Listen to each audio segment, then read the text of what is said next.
Yes friends, how are you? How's your life going on? Today we are going to talk about inter-process communication and coordination. So let's start. Inter-process communication is the only method for exchanging data between processes by message passing. So all higher level inter-process communication models must be built on top of message passing communication, and also all distributed process coordination must depend on message passing inter-process communication. Next, the name services has the ability to locate the communication entities in distributed system. Okay, inter-process communication is dependent on it. So in this video we will discuss three fundamental message passing communication models and a na name service model, right?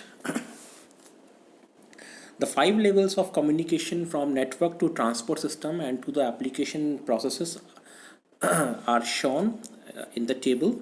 Okay, inter-process communication, transaction request reply, message passing, network operating system, transport connection, communication network, and packet switching. Okay, so it is different levels of communication. Okay, you can pay attention over here. Inter-process communication, network operating system, communication network, transaction request reply, message passing, transport connection, packet switching, right? So in content of distributed system, with the help in content of distributed system, we are concerned with the top three levels for the transfer of messages among distributed processes.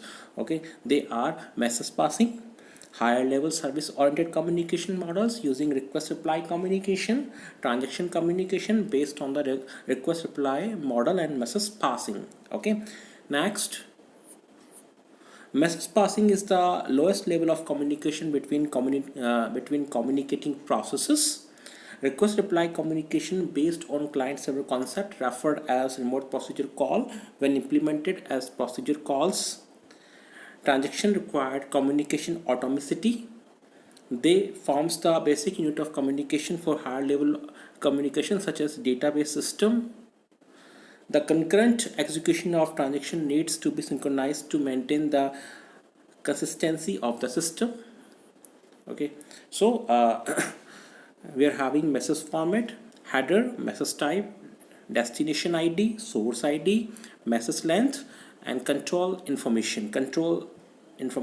Okay, body, message contents. Okay, next, message passing communication. Message have a header and message body in above table. Okay, you can pay attention here, right? A header contains system dependent control information file. Message body is collection of data objects that can be fixed or variable size. In message passing system, communicating processes and compose message to a system transport service that provides connectivity for message transfer in the network.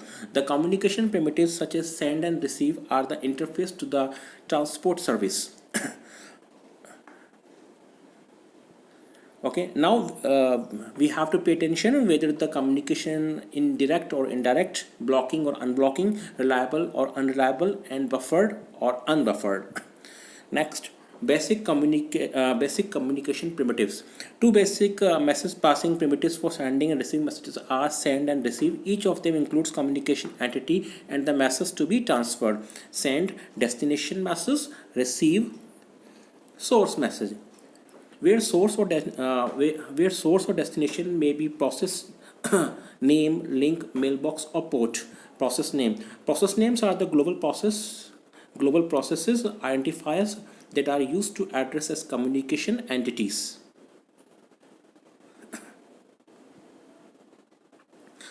To make global process identifier unique, we concentrate the network host address and locally generated process ID. Here only one direct communication path exists between any pair of sending and receiving process that may be symmetric or asymmetric according to figure. Okay, symmetric process name, and second, asymmetric process name. You can pay attention here, right? This one, process name as communication entity. In symmetric addressing scheme, the corresponding sending and receiving process must explicitly name each other in the communication primitives, while in asymmetric addressing scheme, only the sender needs to indicate the recipient. The communication path between a pair of processes is completely transparent, single, and there is no notion of a connection in the message transfer. Okay, so this concept is very simple. Next, link. To allow multiple data paths between processes and direct communication, the concept of connection or link is introduced. These are similar to the virtual circuit concept in communication networks. So multiple communication points in a process can be identified by using different links, each pointing to an actual communication path.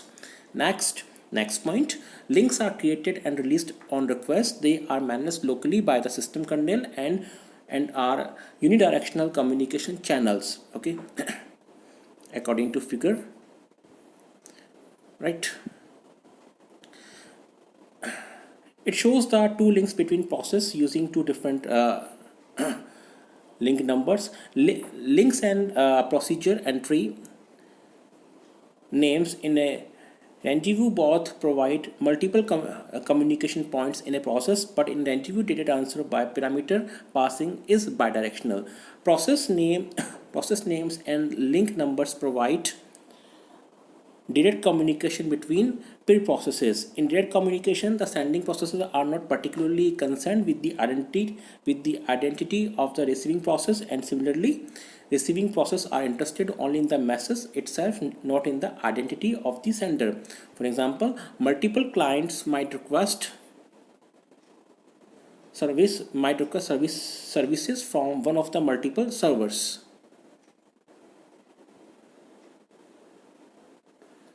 The identity of the client can be contained in the message itself. Next, mailbox.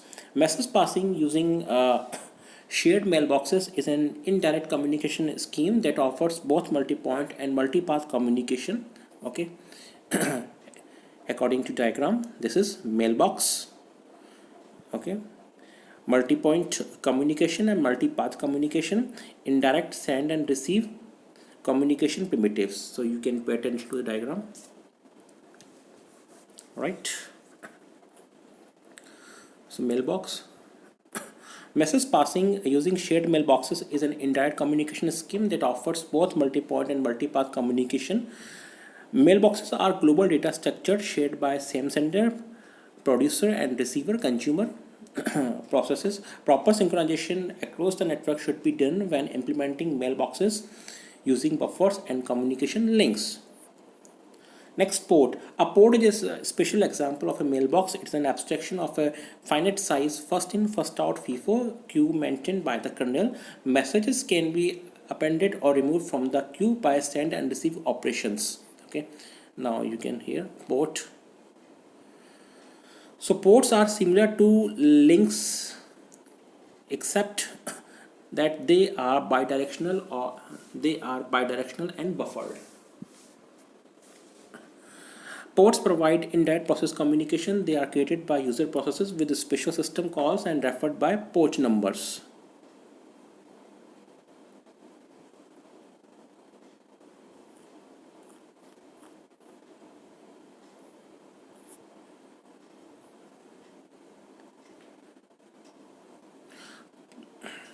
A port or mailbox can be used as a communication synchronization server and are often used interchangeably. Ports are shared by individual process and they provide many-to-one communication, while mailboxes are shared objects and allow for many-to-many connection. Next, message synchronization and buffering. Right. In a message passing communication, when a message is sent to a remote destination, The message is passed to the sender system kernel, which transmits it to the communication network. Lastly, the message reaches the remote systems kernel, which delivers it to the destination process. The synchronization of message transfer occurs between the user processes and system kernel and source and destination process. Okay, so message synchronization stages.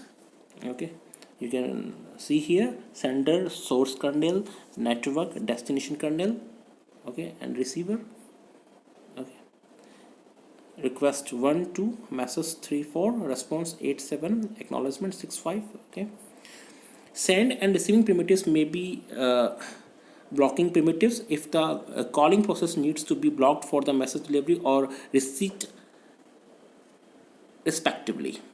Generally, most systems allow a non-blocking send and blocking receives primitives. It is suitable because message delivery is reliable and the sender process can continue its another work after copying the composed message to the sender's kernel, and the receiver needs to wait for message arrival to do its work.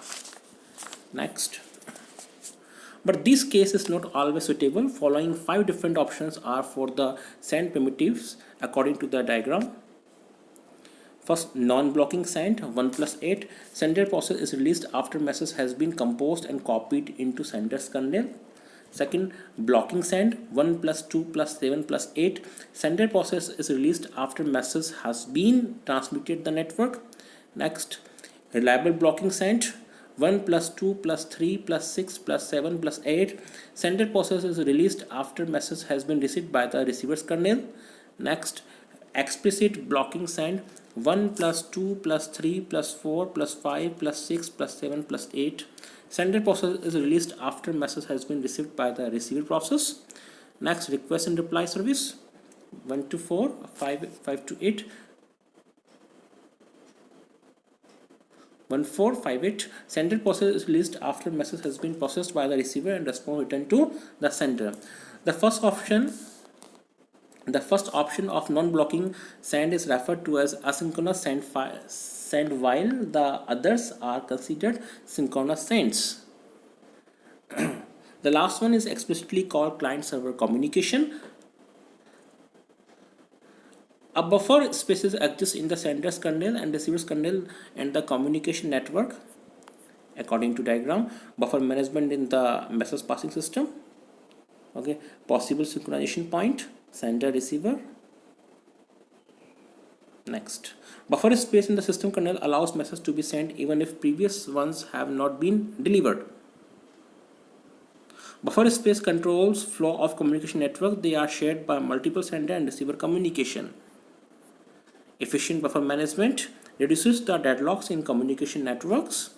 Logically, the buffers in the sender kernel, the receiver kernel, and the network can be combined into one big buffer. The sender composes messages and adds them in the buffer, while the receiver removes messages from the buffer and uses them. Okay. So friends, this is all about communication and coordination. Okay, we have discussed the message passing communication, basic communication primitives. Okay, process name, link, mailbox, port. Okay, message synchronization and buffering. Okay, in next section we will discuss pipe and socket APIs. Okay, till then, nice being with you. Thank you very much.